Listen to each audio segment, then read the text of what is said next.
everybody. Thank you so much for coming out here. It's always great when you start a speech by having to go to another room, a bigger room, because you have so many people. And also, Chadwick, great job, and thank you so much for getting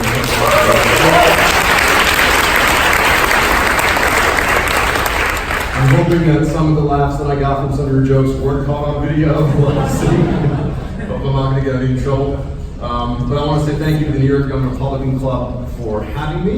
And obviously, I feel like we should get right to it. So here's a quick story that I think really gets to the heart of things right now. I'm going to tell you about this really fascinating political discussion that I had with my Uber driver. So I'm in this Uber, and my driver, I think he's from the former Soviet Union. I think that he's an older gentleman. He looks back at me a couple of times. Looks in the mirror, looks back at me. I think to myself, oh, I know what this is. Look, it doesn't happen that often. It happens every once in a while. And I don't want to make a big deal out of it, but it's nice, sure, And he says, I know your face. You are the man from the Fox News. I said, well, I'd like to think I'm better known for filling in for Rush Limbaugh and also for my own nationally syndicated radio show. And he said, I knew it. You support President Trump. President Trump, the best. And I said, well, thank you. He goes, no, Trump is the best. I said, okay, fair enough. And then he got really energized. I like how Trump talks. He says what is for real. By the way, I'm a legal immigrant. The media tells many lies about Trump. And I said, yeah, you're correct. Especially the fake news CNN. Unfortunately, our conversation got cut a little short. I arrived at my destination. It was time for me to go. Pleasure talking to my friend, I said, the driver. He said, keep supporting Trump. Trump will win in 2020 if we support him. And you're a good man. You're smart on the Fox News. And right before I could get out of the car, the driver said, and I'm so excited. Tonight, I will go home and tell my wife that I finally meet Tucker Carlson.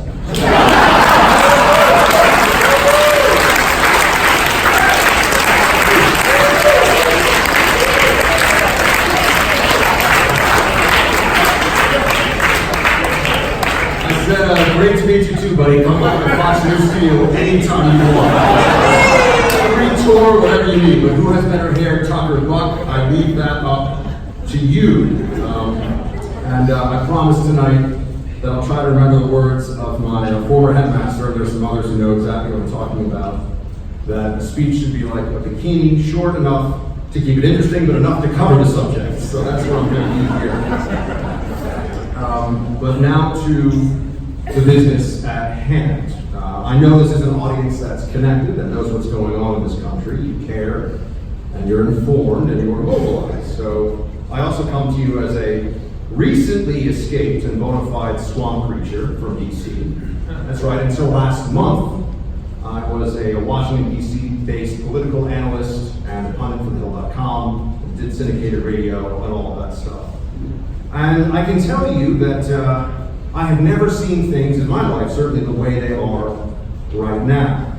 And this is where I get into the theme of tonight's gathering here, which is wartime conservatism.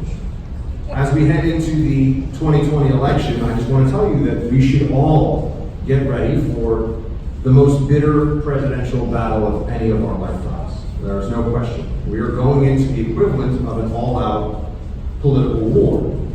It is going to be a bare-knuckle brawl between right and left, between Trump and the hashtag resistance. The radical left will be unmasked and unleashed in ways that will shock this country. You've already seen this level of crazy with your own eyes. Sure, there's the standard socialist policy pablum, Democratic presidential candidates who have told you without hesitation that they would take over healthcare spending, they're going to make college totally free, pre-K free, everything free, and tax the so-called rich at levels that would make most Europeans spit out their lattes. Now, that's to be expected. We know that they want to turn America socialist. But the left's agenda now is even more radical and much more far-reaching than anything we've seen in the past. The libs, as I like to call them, also want to come for your guns. They want to open up the borders. In fact, if you listen to presidential candidate William Castro, They want to pay for the abortions of not just illegal immigrants, but possibly transgender illegal immigrants. That was during a presidential debate, by the way. They want to empty the treasury while promising you all endless free stuff. Of course, we know there's no such thing as free, but nothing is beyond their purview. They want to tell you what kind of light bulbs you can use and whether you can put a damn straw in your drink. And when you combine such radical aims to transform this country with the truly unhinged hatred of President Trump by the left, we are entering the most tense and combustible moment in our national politics in decades. So get ready for 2020. Get ready for a political war for the soul of this nation, my fellow conservatives. I mean, if you think that things have been bad since Trump took office in 2016, I'm here to tell you, you ain't seen nothing yet. Remember, Hillary Clinton's loss was a surprise to them. The libs thought that Hillary had the election totally locked up. You know, how Hillary should be for her crumbs. But they won't be surprised again. The left in 2020 will be full of a hysteria and a viciousness that will shake this country. I'm not exaggerating when I tell you that America will be a different place depending on what happens in the 2020 election. And I don't just mean this based on who wins and who loses.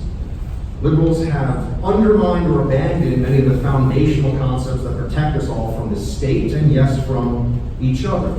They have weaponized prosecutors as left-wing henchmen. They've concocted a fanciful narrative, the Russians, of a stolen 2016 election.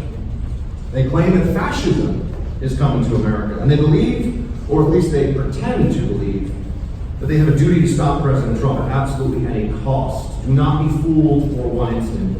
This fight is all about power that the left needs to transform this country.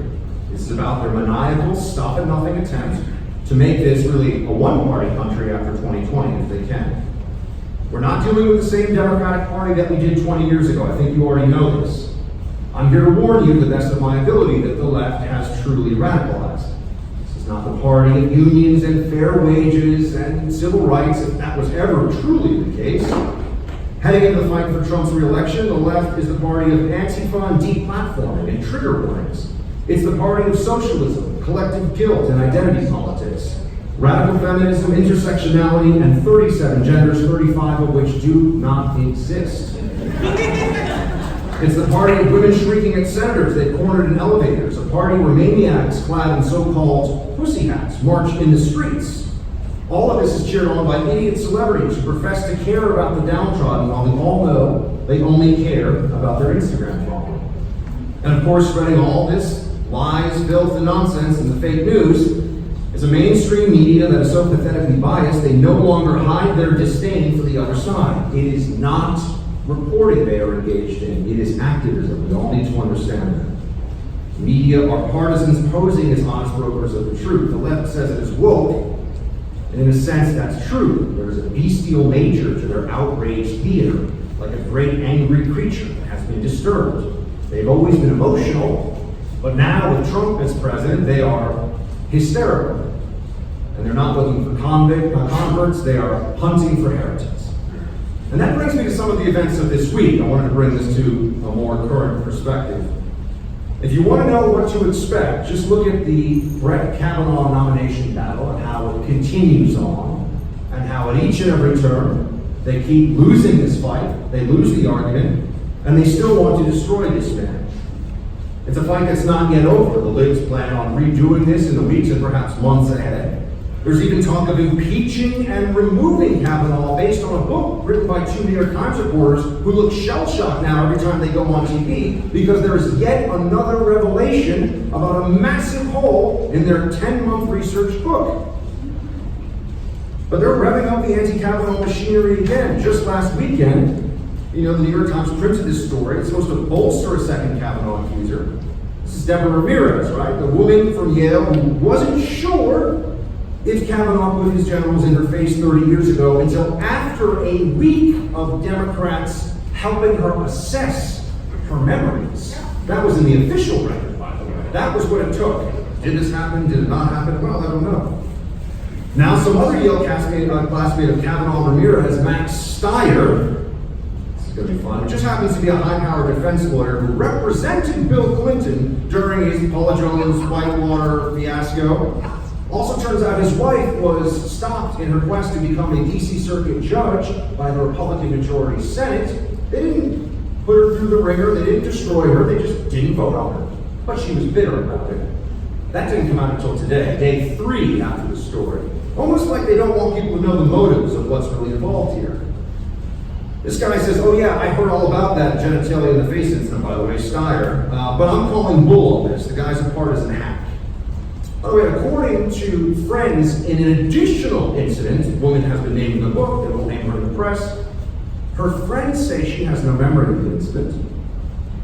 Her own claim is unknown because she won't talk about the incident publicly, and the New York Times reporters thought that this should be held from the audience, not just in the initial essay that was on Sunday, but also in follow-up interviews, and now they've done that great moment of journalistic integrity. They have thrown their editor under the bus. Must have been him who pulled it out. I don't think that this is something you can blame on us. Christine Blasey Ford's story was so empty of details and truth. Her own father has reportedly gone up to Kavanaugh's dad at a country club and said, I'm glad that he became a Supreme Court justice. And her best friend, Leland Kaiser, says she doesn't believe Blasey Ford anymore. And I think even more importantly, that there was a lot of pressure brought to bear behind the scenes against her. Why would someone pressure a person to say something they did not believe to be true when it involved a man's reputation, his dignity, his career, and the balance? Because the left is at war with us, we can just decide whether or not we can fight back. We need to be wartime conservatives in response. So what are we up against in 2020? Dishonor, smears, lies, ridicule. The left has many weapons, and they deploy them with glee. Remember when during Kavanaugh, millions of Americans were shown how a number of senators, desperate to get that one viral clip on cable news, kept yelling about bluefing. What is bluefing, they demanded. And in response, Supreme Court Justice now, Kavanaugh, had to say, under oath in the United States Senate, it means flatulence, and we were 16. So-called serious journalists wrote pieces with titles such as, Why the FBI Needs to Investigate Bluefing. Of course, they should put their best men on it right away. The seriousness with which Senator Cory I. M. Spartacus Booker and his Democrat colleagues picked apart a high school yearbook circa 1982 was a sight to behold. What does FFF mean, the senators intoned? What is this devil's triangle, they asked. Turns out it's a drinking game, which is odd because I thought the devil's triangle was what you called Bill Clinton and 2 interns left in the same room for more than 5 minutes.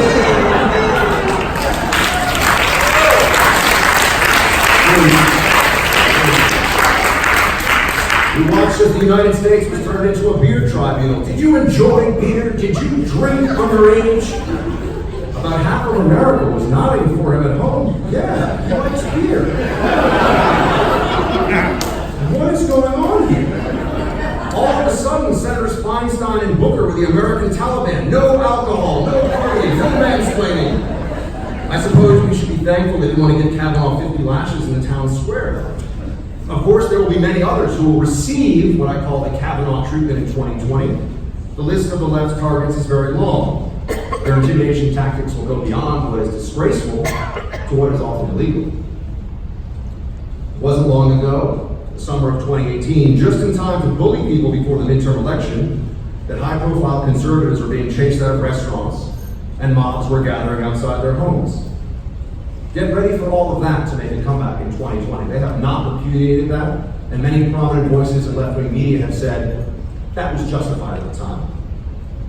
It's not just Trump supporters who should worry. I'll never forget when I was living in D.C. the summer before last at Fiola, a very high-end restaurant there. An angry mob formed around Senator Ted Cruz, who gave me a shout-out for my beard yesterday, which was exciting on Twitter, as he was trying to have dinner with his wife. But the restaurant, true to its calling and hospitality, brought the senator back after this angry mob had formed so that he could have dinner in peace. Do you know what happened after that? The most vicious campaign of threats imaginable against the owner of the restaurant and his wife and his small children, death threats. This was from a group gathering on a regular basis in D.C. saying they were fighting fascists. I think when you're threatening to kill children because you don't like their dad, you might need to figure out what fascism really looks like. All because this owner believed in a business that serves meals to sitting U.S. senators, even if they are Republican. God wasn't even a conservative, from what I understand. He just wanted to run his business the right way. Also, of course, there was the mob outside of Tucker Carlson's house, terrifying his wife inside. When they can't get at you physically, when physical intimidation is beyond their reach, they come for your reputation and your job. But it's not always just angry words either. Sometimes they turn to actual violence, as we have seen. In 2018, Senator Rand Paul was almost shot to death by a left-wing maniac and almost beaten to death by a Democrat who happened to be his neighbor in the same year. Senator Rand Paul's wife, Kelly, published the following in an op-ed. It's 9 o'clock at night, and as I watch out the window, a sheriff's car slowly drives past my home. I'm grateful they offered to do extra patrols, as someone just posted our home address and Rand's cell number on the internet, all part of a broader effort to intimidate and threaten Republican members of Congress and their families. I now keep a loaded gun by my bed. Our security systems have had to be expanded. I've never felt this way in my life. In just the last 18 months, our family has experienced violence and threats of violence at horrifying levels. I will never forget the morning of the shooting at the congressional baseball practice, the pure relief and gratitude that flooded me when I found out that Rand was okay.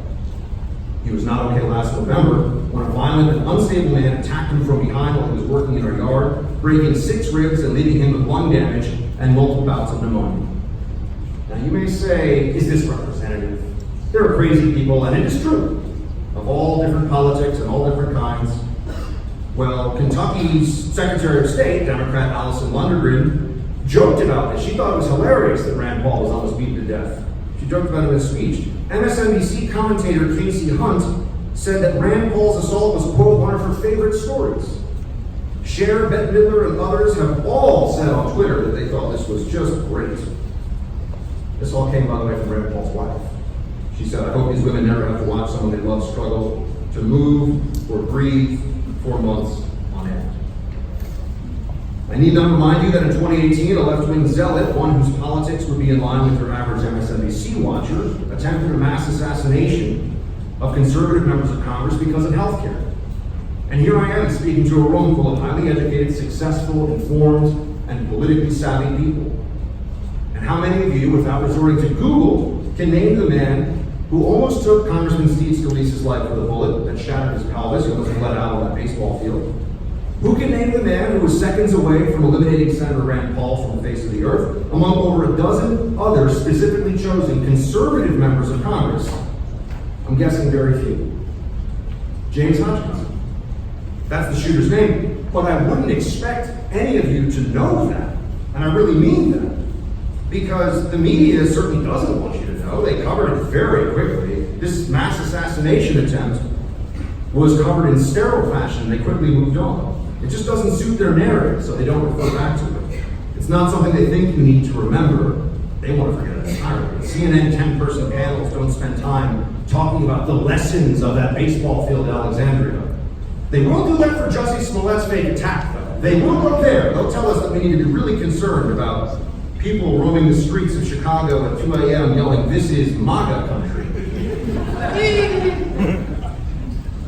But you certainly know Kavanaugh's name, and you know General Michael Flynn's name, and George Papadopoulos' name, and Carter Page's name. These are all people that have been, at different levels, manufactured into right-wing hobgoblins by the left. None did anything to deserve the immense scorn and hatred that has been heaped on them, the lives that have been disrupted, the careers that have been ruined. General Michael Flynn finding out what his sentence will be in a matter of months. And you in this audience, by the way, who speak too loudly in defense of honor, decency, and the rule of law, you too can be a target. This affects private citizens very much. Because this is not the usual partisanship. The climate is worse. It is more vicious, it is out in the open, and this is different. Yeah, sure, they want to go after Trump supporters and anyone with the temerity to speak out. They don't want you just to be silent. They want you to live in fear. They want you to submit to what they want for all of us. I know there's a tendency to say that this is just a heated moment, that both sides are at fault, and that this will pass. But I'm sorry, that's just not true. It's going to get worse in 2020. I'm here to tell you that. Chasing anyone associated with the White House, or the GOP, or conservatism in any way out of a restaurant is not going to be an isolated incident. We are living in a period of anti-Trump mass delusion. Trump has psychologically broken the political left, and they are continuously lashing out. So flash-mobbing political appointees, menacing them in public, and humiliating them in front of their spouses, that's a widely endorsed tactic now. Make no mistake about it, the left is as committed as they are delusional. These progressives refer to themselves as the hashtag resistance explicitly to associate themselves with the French anti-Nazi resistance of World War II. They call themselves Antifa in some cases, or anti-fascist, and they speak of the need to oppose Nazis. CNN will have panel after panel on the threat of white nationalism as though we were about to be invaded. They often talk about anyone loosely aligned with Trump as a white nationalist, and in fact will refer to Trump himself as a white nationalist. They will celebrate what they call Nazi punching. But when they attack well-known conservative scholars, they don't seem to have any problem with this at all. Some of you may recall Charles Murray was at Middlebury. He's an API scholar. He was mobbed and assaulted, as well as the liberal female professor who was trying to escort him out of a building on a college campus where he had been invited to speak. Were there panel after panel of TV news pundits after that saying, wow, we need to actually work on the First Amendment on college campuses? Maybe they should study something other than victimology theory and non-cisgender literature of the 18th century Caribbean. But the left is deserving of mockery in many cases. But this is also serious, and it affects you. The contagion of this anti-Trump mania is everywhere, and it is worse than it has ever been. It will affect you, I assure you. The weaponization of rumors, the Stalinist tactics of character assassinations you've seen with Kavanaugh based on innuendo and a prove your innocence or else standard, that means all of us can be targets. You may not think of yourself as a public person. It doesn't matter. Someone can make you one with a tweet, with a video, with a Facebook post. This is done on purpose to make sure that you won't speak out and won't share your beliefs. With the internet and social media, all it takes is that one statement, accusation, perhaps even a misstep, and you'll find yourself on the front pages of websites with millions of angry leftist readers sending you death threats. It has happened to many of my friends. And yet what we've seen since 2016 is also the greatest affirmation possible of the Trumpian way of politics. Because we are in a political street fight, and we do in fact need a brawler. We need a wartime conservative. That is Donald Trump. And we need to be wartime conservatives if we're going to support him. If the GOP thinks they can win as the party of Romney, Rubio, or Kasich, they are sorely mistaken. The destruction of Kavanaugh is just an abject lesson that you can be squeaky clean, the best of the best, and they still try to ruin your life. Total war, scorched earth. That is their plan going forward. I wish I could tell you otherwise, I really do. But politics in this country are about to get much nastier. Batten down the hatches, hold fast to your principles, and prepare for it. We will get through it, of course, and I believe eventually the good guys will win, so to speak. But this will come down to the wire. We're entering an election battle that will be as vicious as it is momentous. Election day 2020 is the single best opportunity we have to slap down these statists and all the things that come with it. The cancel culture, the social justice warriors who just want to destroy, who want to shout down. It gives us an opportunity to send a stinging rebuke to those who would pervert our politics in order to allow the most sanctimonious lids imaginable back into power. We have to stop them. We must. In the meantime, it's up to the Republicans in the Senate to confirm more judges and to do the best they can to support the agenda of this president. It's up to all the rest of us to do what we can to keep a GOP majority in the Senate, and hopefully win it back in the House, and give Trump a second term. We have to help the president if we're going to keep America great, and I think that we are on a good path, but I do think you should prepare for the battle ahead. Thank you very much.